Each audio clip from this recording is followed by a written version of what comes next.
أعوذ بالله من الشيطان الرجيم. بسم الله الرحمن الرحيم.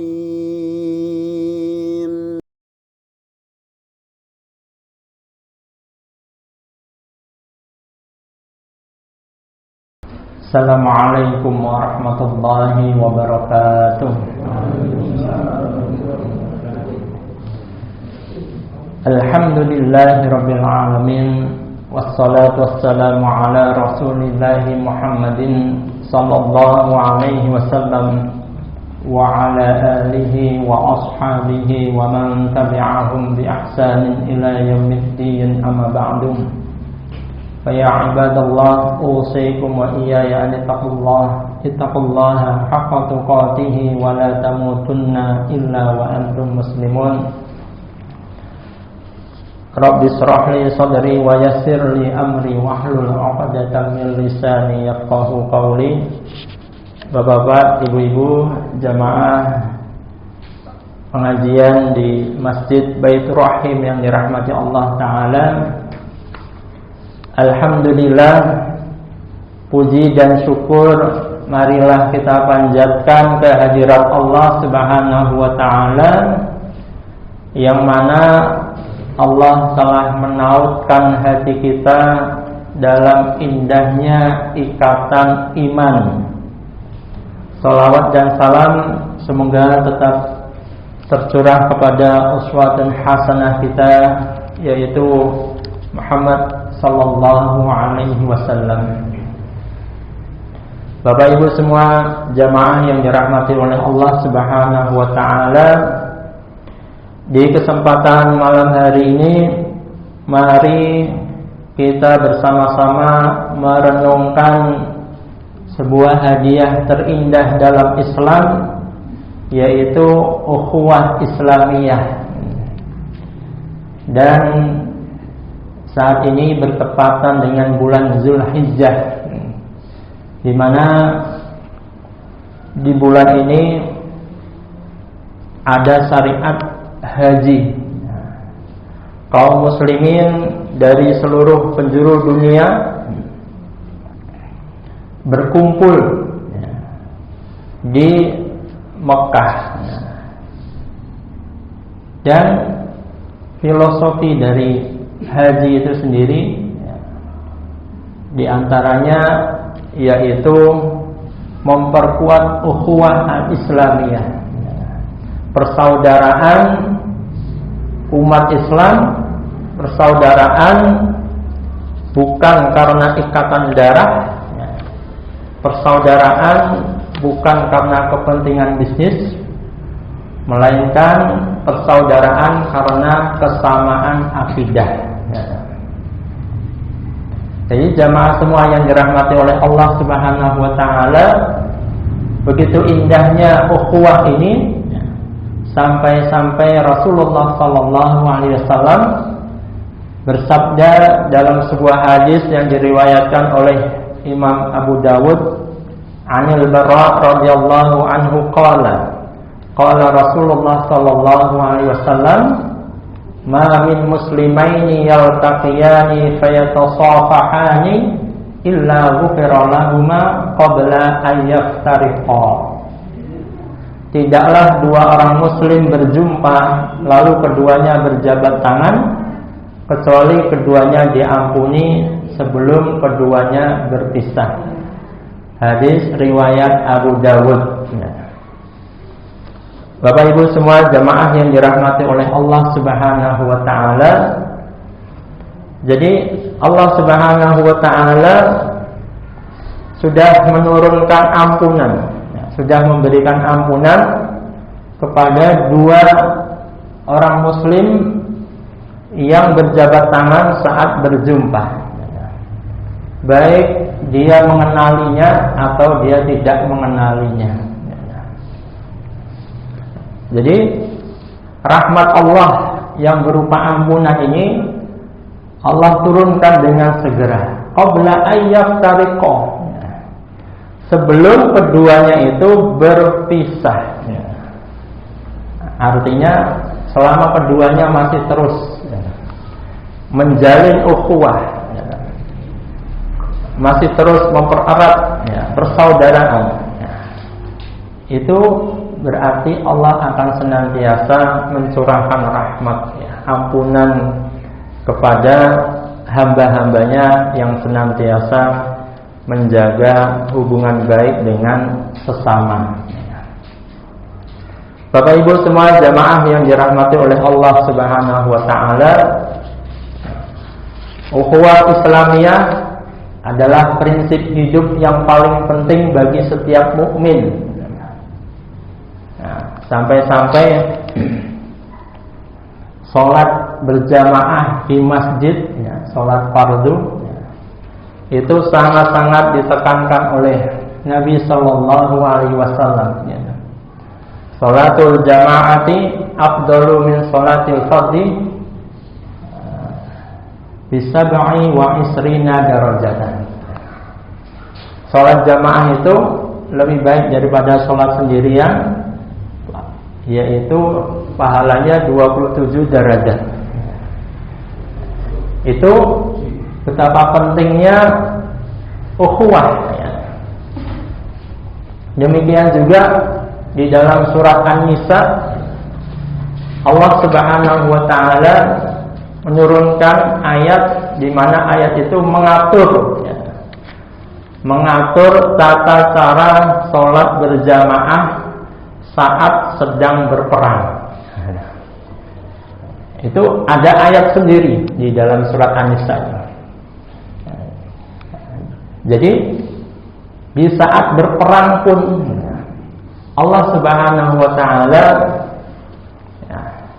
tetap menyarankan kepada kaum muslimin untuk mendirikan sholat jamaah. Ada tata caranya sendiri, yaitu di surat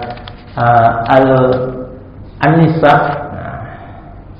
Allah Subhanahu wa taala berfirman, "Wa idza kunta fihim fa aqamta lahumus shalah faltaqum ta'ifatun minhum ma'aka." Di ayat 102, ini ayatnya panjang sekali. Karena tata cara sholat berjamaah tatkala sedang perang. Apalagi saat sedang damai. Tentunya sholat jamaah itu lebih ditekankan lagi. Jadi ukhuwah Islamiyah itu prinsip hidup yang paling penting bagi setiap mukmin. Ukhuwah Islamiyah bukan sekedar teori di atas kertas, bukan sekedar pemanis bibir, namun ukhuwah ini berpangkal tolak dari jiwa yang tinggi, yaitu jiwa yang dipersatukan berdasarkan tali cinta kepada Allah Subhanahu wa taala.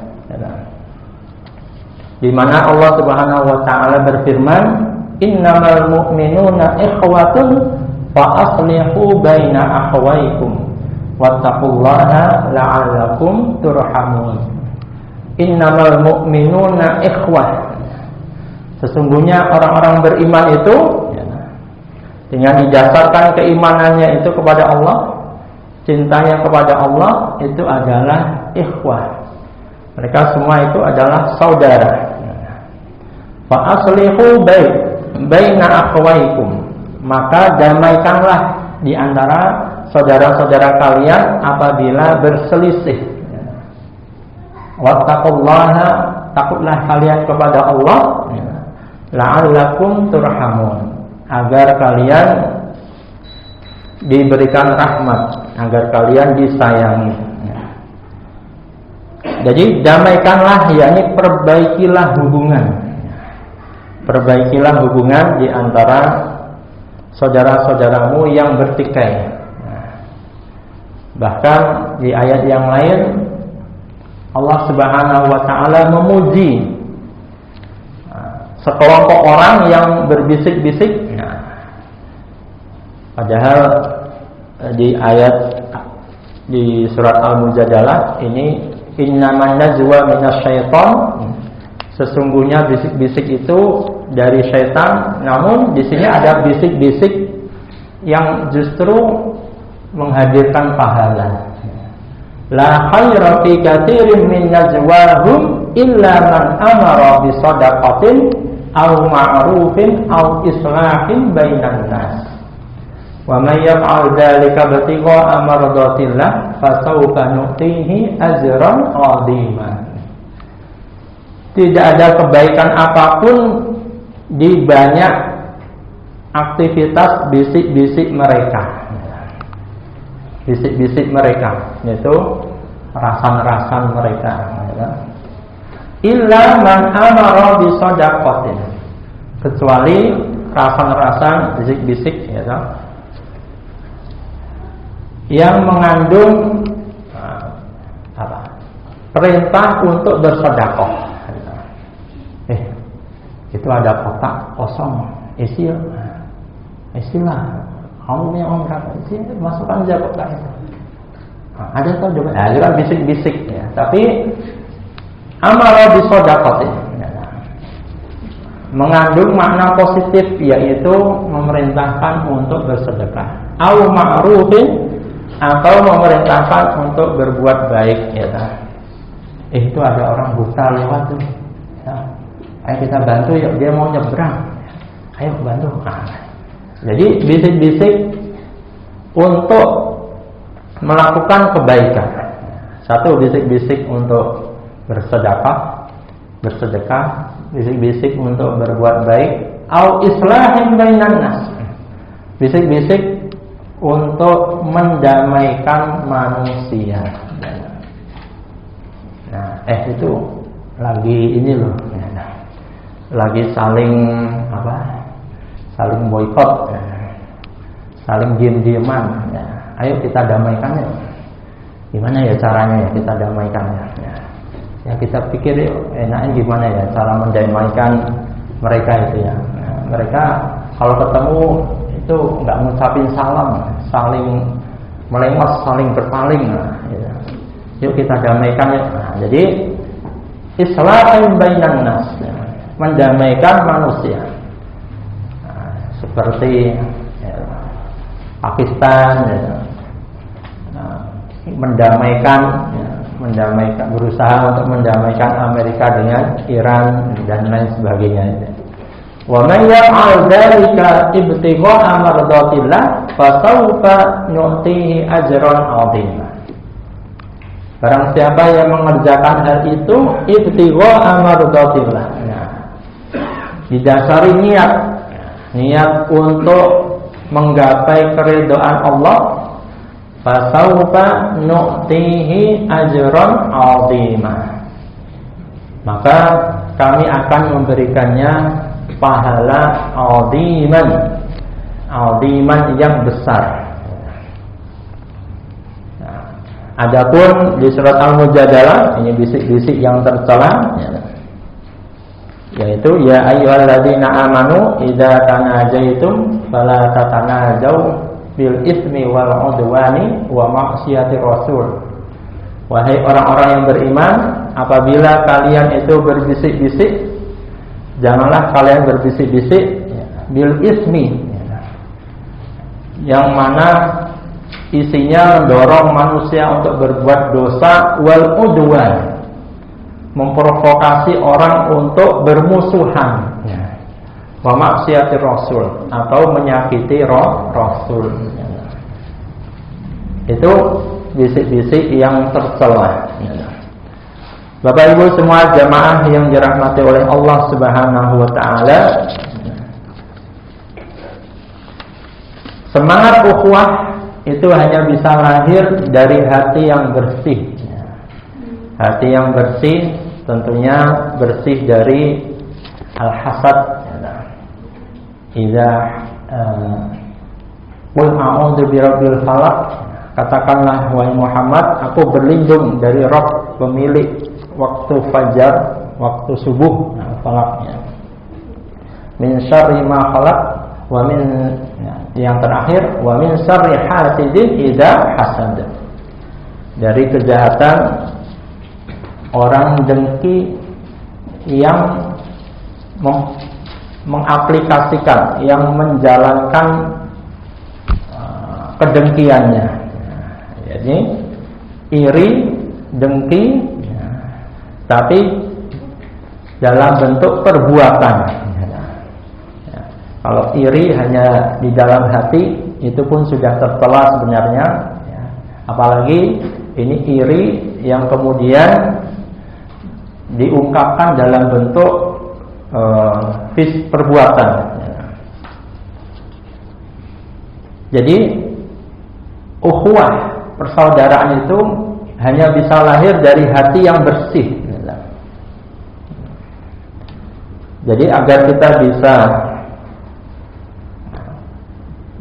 bersaudara dengan sesama, maka bersihkan dulu hati kita,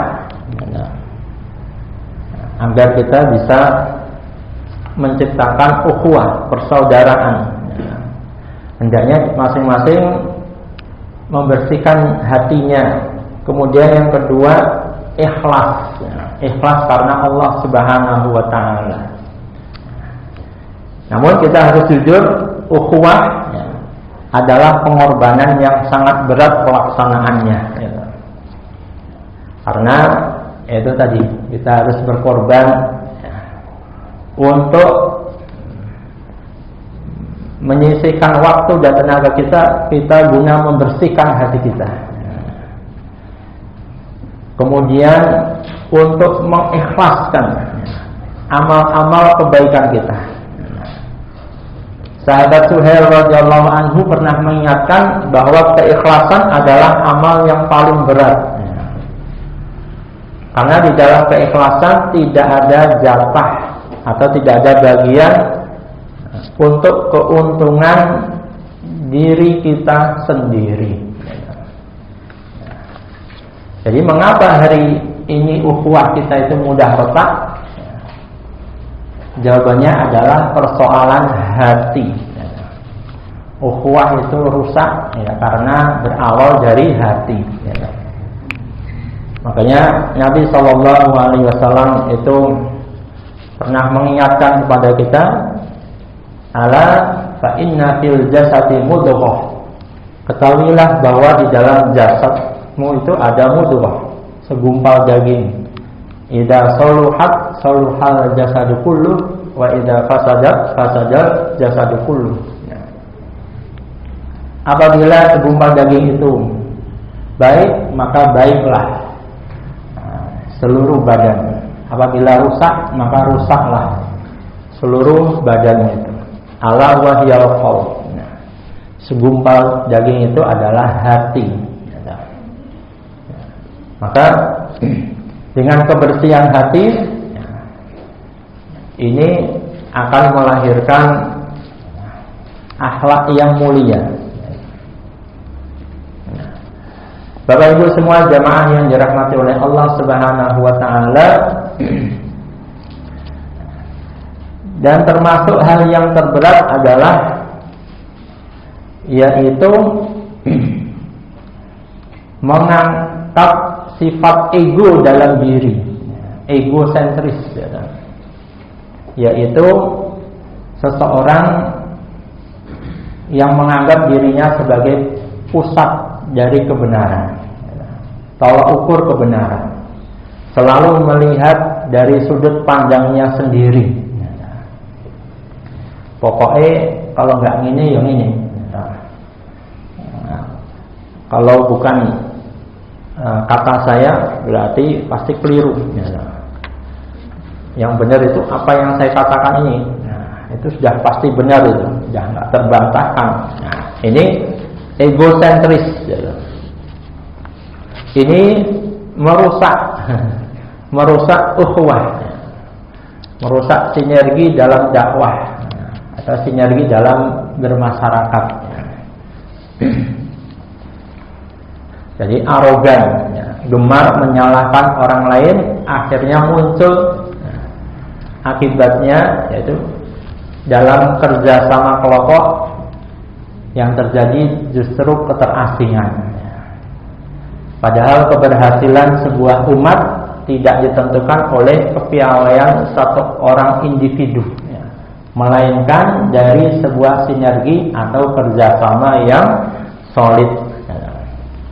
Maka Nabi SAW mengingatkan, al-mu'minu lil mu'mini kal bunyani yasuddu ba'duhu ba'da. Orang mukmin dengan orang mukmin yang lain itu kal bunyan, bagaikan bangunan, yasuddu ba'duhu ba'da, yang saling menguatkan sebagian dengan sebagian yang lain.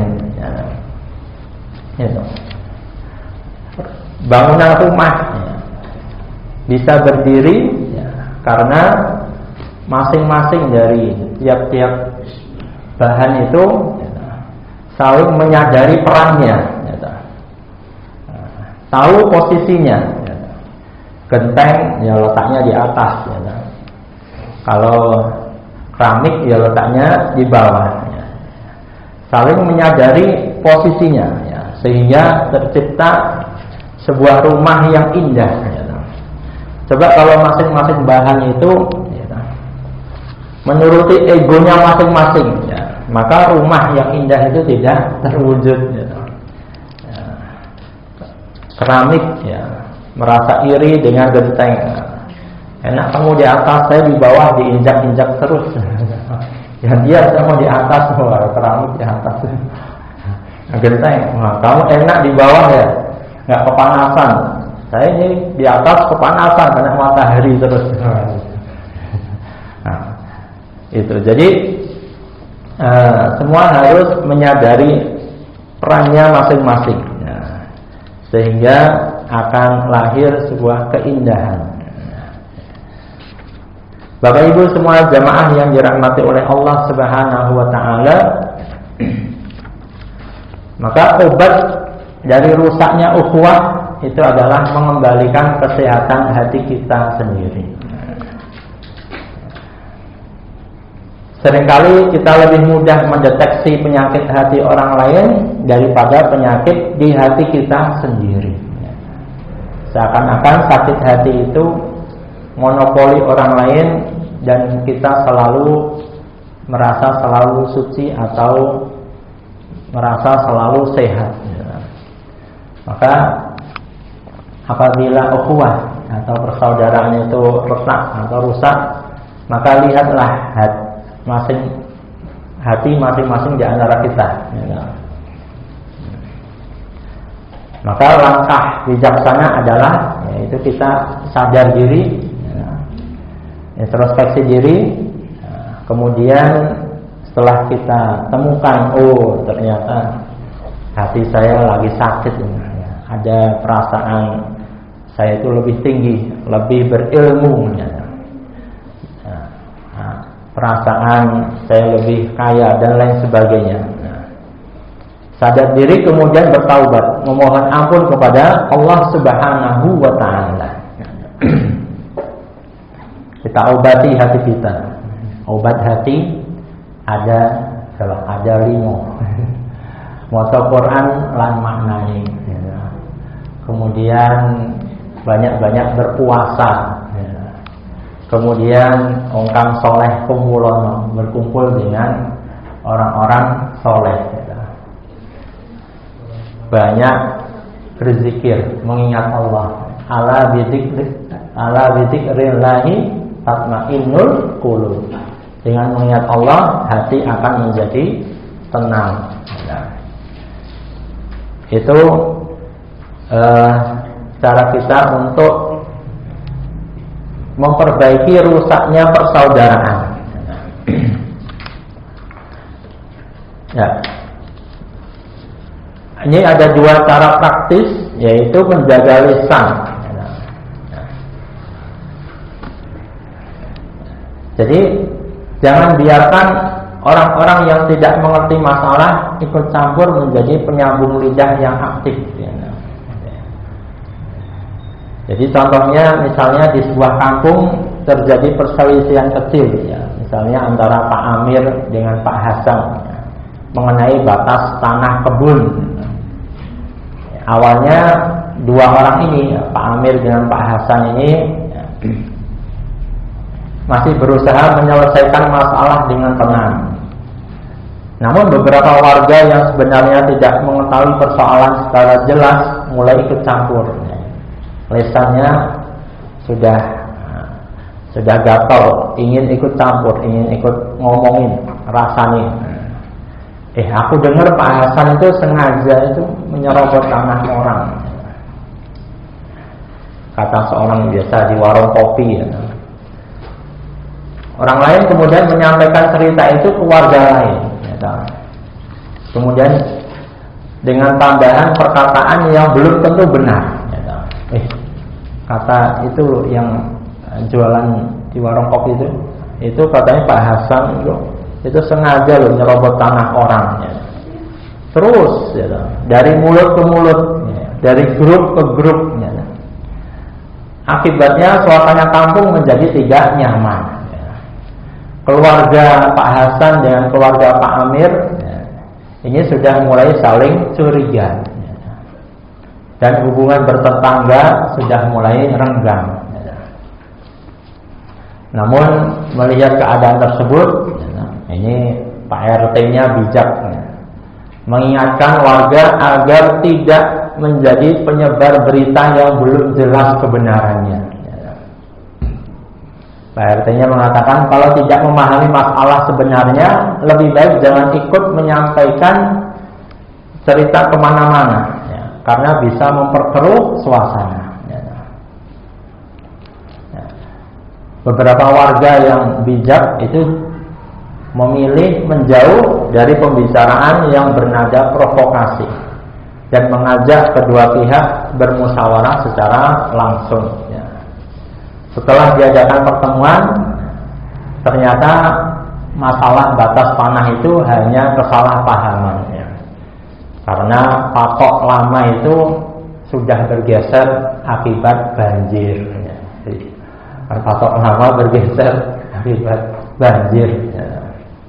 Akhirnya Pak Amir dan Pak Hasan berdamai. Warga pun menyadari bahwa menjaga lisan dan tidak menjadi penyambung lidah itu sangat penting agar perselisihan kecil tidak berkembang menjadi konflik besar dalam masyarakat. Nah, ini yang pertama ya, untuk menjaga ukhuwah, yaitu menjaga lisan ya, dari provokasi tadi. Maka Allah Subhanahu wa taala mengingatkan di surat Al-Hujurat ayat 6, ya ayyuhalladzina amanu in ja'akum fasiqun binaba'in fatabayyanu. Wahai orang-orang yang beriman, jika datang kepada kalian seorang fasik dengan sebuah berita, fatabayyanu, maka telitilah. Antusibu qauman bijahalatin fatuh. Bisa jadi engkau akan menimpakan suatu kaum karena ketidaktahuanmu, fatusbihu ala ma fa'altum nadimin, sehingga kalian terhadap apa yang kalian perbuat itu kalian menyesalinya. Menyesalinya. Ya, ini menarik ucapan itu berat. Bahkan ada yang bilang itu mustahil. Jadi ibarat ulama dulu itu ada yang mengibaratkan ibarat seseorang yang menaburkan bulu ayam. Kemudian kamu ingin menarik bulu-bulu itu tadi dengan lengkap agar terkumpul lengkap, ternyata engkau tidak bisa mengumpulkannya lagi dengan lengkapnya karena bulunya sudah bertebangan kemana-mana. Apalagi saat ini di era digital, di mana ucapan kita itu sudah terekam oleh AI, artificial. Walaupun kita sudah menghapusnya, tapi mungkin sudah ada beberapa orang yang membagikannya ke yang lain juga membagikannya kepada yang lain. Itu tadi yang pertama, yaitu memanajemen lisan. Kemudian yang kedua, memanajemen hati. Jika timbul rasa benci atau rasa iri, dengki kepada saudara kita, tadi lisan ya. Itu langkah pertama, lisan kita tahan Kemudian yang kedua, hati kita bersihkan. Ini cara membersihkan hati dari iri dan dengki. Yang pertama, kalau kita iri dengan seseorang, maka ingatlah sebanyak mungkin kebaikan-kebaikan orang tersebut kepada kita di masa lalu. Kita ingat sebanyak mungkin kebaikan-kebaikan orang itu apa kepada kita. Walaupun secara langsung maupun tidak langsung. Mungkin kebaikannya terhadap kampung ini apa? Kontribusinya apa? Ingat itu kebaikannya itu. Oh iya, dulu dia pernah membantu saya membersihkan selokan. Oh ya, dia pernah membantu saya memperbaiki motor saya waktu mogok. Kemudian yang kedua, kalau itu masih belum mempan, kebaikannya nggak ada ya Pak. Udah tak ingat-ingat, nggak ada kebaikannya orang itu. Ya sudah, kalau pertama tidak mempan, ingatlah kesalahan diri kita sendiri kepadanya. Kamu pernah berbuat salah apa pada dirinya? Kamu ingat kesalahan apa yang pernah kamu timpakan kepada seseorang itu? Kesalahan dari dirimu itu. Wah, ya kesalahan saya dengki atau iri kepada orang itu. Ya sudah, berarti minta maaf. Atau saya pernah ngerasani, ya sudah minta maaf. Karena kebaikanmu itu nanti akan diberikan kepada orang itu. Pahalamu itu akan diberikan kepada orang yang kamu rasani itu tadi. Di Masjid Al-Falah itu, ada Pak Jamal. Dia menemui saya. Pak Ustadz, saya minta maaf. Kenapa? Saya pernah membicarakan Pak Ustadz di depan istri saya. Oh, ceritanya bagaimana? Oh, iya tahu ya. Gini Pak Ustadz, jadi pernah saya pulang ke rumah itu terlambat. Istri saya ngomel-ngomel. Kok baru pulang? Kemana aja? Udah, kita tunggu untuk mungkin makan bersama atau acara apa ya. Itu Ustaz Mahyani itu kalau ceramah itu, kalau kultum kalau setiap Sabtu saya kan kultumnya lama.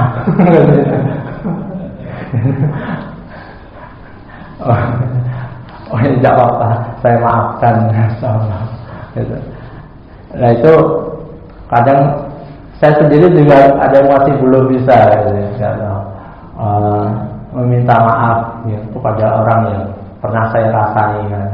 Mungkin bapak-bapak, ibu-ibu mungkin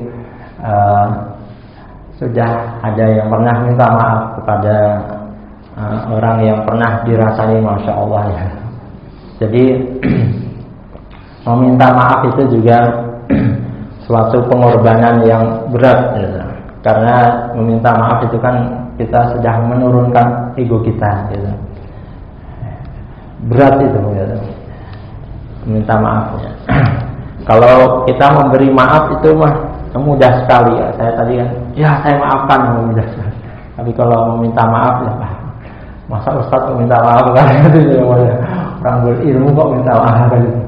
Jadi godaan orang berilmu itu begitu ya. Setan itu terus menerus menggoda manusia ya. Baik manusia itu sudah berbuat baik atau belum, atau sedang berbuat baik ya. Kalau belum berbuat baik, digoda supaya dia malas untuk berbuat baik ya. Kalau dia berbuat baik ya, digoda supaya niatnya itu keliru. Ya. Kalau sudah berbuat baik, digoda lagi supaya dia mengungkit-ungkit kebaikannya. Jadi setan itu gitu. Orang belum berbuat baik digoda supaya malas berbuat baik gitu. Sedang berbuat baik digoda supaya niatnya ini keliru. Niatnya ini berbelok, yaitu niatnya untuk pamer atau riya. Sudah berbuat baik pun digoda lagi supaya untuk mengungkit-ungkit tadi kebaikannya, untuk menceritakan kebaikannya itu, masya Allah. Itu jadi ingatlah kesalahan-kesalahan diri kita sendiri kepadanya. Jangan-jangan kesalahan-kesalahan kita itu yang memicu sikap buruknya itu tadi. Kemudian yang ketiga, kalau masih belum mempan, ya tadi mengingat sebanyak mungkin kebaikan-kebaikan orang, wah nggak ada kebaikannya lah. Ya sudah, kesalahan-kesalahanmu pada dirinya, apa ya kesalahan saya pada dirinya. Yang ketiga ini, jika hati masih keras, ingatlah pengadilan akhirat. Di akhirat nanti kita tidak akan selamat dari tuntutan orang-orang yang tidak memaafkan kita selama di dunia. Nah, jadi ingatlah pengadilan akhirat. Ya, maknanya ya, kita jangan sampai berbuat salah kepada orang lain. Kalau kita berbuat salah, hendaknya segera untuk memohon maaf, ya. Karena memohon maaf saat di akhirat, saat pengadilan di akhirat itu sudah tidak berlaku. Ya. Bapak Ibu semua jamaah yang dirahmati oleh Allah Subhanahu wa taala. Nabi sallallahu alaihi wasallam bersabda, "Hakul muslim 'alal muslim sittun." Hak seorang muslim atas muslim lainnya itu 6. Idza laqitahu fasallim alaihi. Jika engkau berjumpa dengannya, maka ucapkanlah salam kepadanya. Nah, jadi yang pertama mengucapkan salam. Memulai salam ini dihukumi sunnah, walaupun itu dilakukan sendirian. Mengucapkan salam itu berarti kita mendoakan, dan doa itu akan kembali kepada kita. Assalamualaikum, ya, itu walaupun tidak dijawab, ya, tapi kita sudah mendapat pahala. Idza laqitahu fasallim alaihi wa idza da'aka fa'ajibhu. Dan apabila engkau diundang, maka penuhilah undangannya. Diundang di sini tidak hanya sebatas untuk menghadiri walimah atau selainnya, tapi juga panggilan apapun, sampai-sampai panggilan untuk minta tolong. Pak, tolong Pak, ini motor saya mogok Pak. Apanya Pak yang rusak? Tolong dibawakan ini. Jadi idza da'aka fa'ajibhu. Jika dia memanggilmu, maka penuhilah panggilannya itu. Idza tansahaka fansahu. Apabila dimintai nasihat, berilah nasihat. Kemudian idza atasa fahamidallaha fasammidhu. Apabila dia bersin, lalu dia memuji Allah, maka ucap fahamidallah. Dia kemudian mengucapkan alhamdulillah, maka doakanlah dengan mengucapkan yarhamukallah. Apabila dia sakit, maka jenguklah. Bapak Ibu semua jamaah yang dirahmati oleh Allah Subhanahu wa taala, itu tadi apa yang bisa kita kaji pada kesempatan malam hari ini. Kurang lebihnya saya mohon maaf. Allahu a'lamu bishawab. Aqulu qawli hadza wa astaghfirullah li wa lakum innahu huwal ghafurur rahim. Wassalamu alaikum warahmatullahi wabarakatuh.